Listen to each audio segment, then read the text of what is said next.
Media ಅವರಲ್ಲಿ ನಂದೊಂದು ಮನವಿ ಇದೆ. ಇದು ಏನು ಹಿಂದೆ ಏನು ವಾಕ್ ಬೋರ್ಡ್ದು ಎಲ್ಲ ಜಮೀನು ಬಗ್ಗೆ ಮಾತಾಡ್ತಿದ್ರೋ, ಎಷ್ಟು ಅದನ್ನು ಹೈಲೈಟ್ ಮಾಡಿದ್ರೋ ನೀವು, ಇದನ್ನು ದಯವಿಟ್ಟು ಹೈಲೈಟ್ ಮಾಡಿ ಅಂತ ನಾನು ನಿಮ್ಮಲ್ಲಿ ಮನವಿ ಮಾಡ್ಕೋತೀನಿ.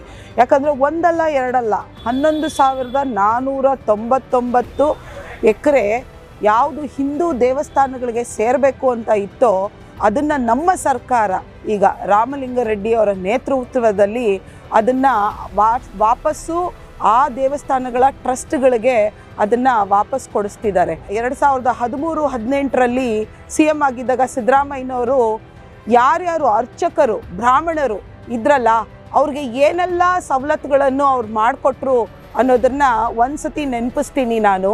ಅದೇ ರೀತಿ ಹಿಂದೂ ದೇವಸ್ಥಾನಗಳಲ್ಲಿ ಹುಂಡಿಗೆ ಹಾಕೋ ದುಡ್ಡನ್ನ ಕ್ರಿಶ್ಚಿಯನ್ನರಿಗೆ ಮತ್ತು ಮುಸಲ್ಮಾನರಿಗೆ ಉಪಯೋಗಿಸ್ತಿದ್ದಾರೆ ಅಂತ ಒಂದು ತಪ್ಪು ಮಾಹಿತಿನ ಎಲ್ಲ ಕಡೆ ಹರಡಿದ್ರಲ್ಲ, ಅವ್ರಿಗಿವತ್ತು ಹೇಳ್ತಾ ಇದ್ದೀನಿ, ಆ ದುಡ್ಡು ಎಲ್ಲೂ ಹೋಗ್ತಾ ಇಲ್ಲ.